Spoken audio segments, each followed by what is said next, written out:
The AMR is a good weapon, and I'm kinda tired of pretending it's not. I'll add a second controversial opinion to it as well.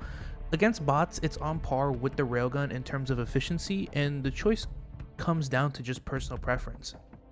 Recently, I've been using the AMR more, trying to switch up my basically really static build that I use against bots to try to explore more different options, and I'm slowly becoming more and more convinced that AMR is just misunderstood. I keep seeing a lot of misinformation takes on the subreddit concerning the AMR, some of which so out there that I can only imagine that someone used it for 2 missions, whiffed all their shots, and came to the conclusion that it's the weapon, not their aim. For starters, it does penetrate medium armor. That's like its single greatest perk.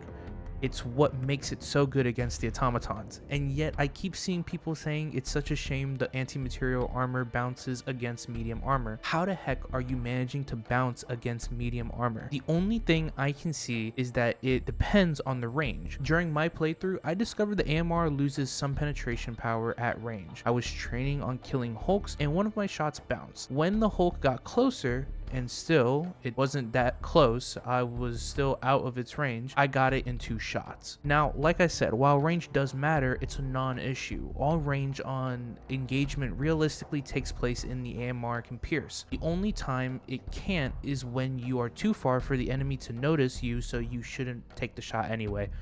The AMR can reliably kill Devastators in 1 headshot or 2 to 3 body shots, except if it's the shielded Devastators with the LMG because the shield is heavy armor. Still, you can shoot their backpack for a quick 2-hit kill. It can 2-shot Hulks if you shoot in their red eye socket, and the hitbox is way larger than you think. It's basically a square bigger than your crosshair. It can also reliably dispose of Biospheres, Brood Commanders, and Hive Guards in 1 headshot, the last 2 having medium armor on their head. The AMR can't reliably kill chargers because it doesn't penetrate heavy armor, hence why the railgun is more reliable on bug missions. Also unreliable against stalkers and berserkers. While it can one-shot both, they will usually be too close and move too much to make it reliable. But hey, great news, the breaker makes mincemeat of them. Now, I completely understand the argument of I don't have time to aim my shots to hit weak points when the railgun does the same regardless where I shoot. That's personal preference I was talking about earlier. I myself prefer larger mag and the quick responsiveness of the AMR over the charge time and consistent reload of the railgun, but somehow I never seen this brought up. Now, I do agree some buffs could make it easier to use.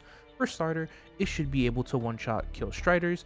If you hit the pilot through the faceplate, it's still a 3-shot kill through the faceplate, or 2 shots if you shoot the leg Striders are not an issue. I would also enjoy small buff to its effective penetration range, and lastly, I think it would be nice if it could be used against heavy armor, something like a 4-hit kills if you shoot at a charger's head or something. But right now, in effect, the AMR is in a very good place against bots. You just need to aim better.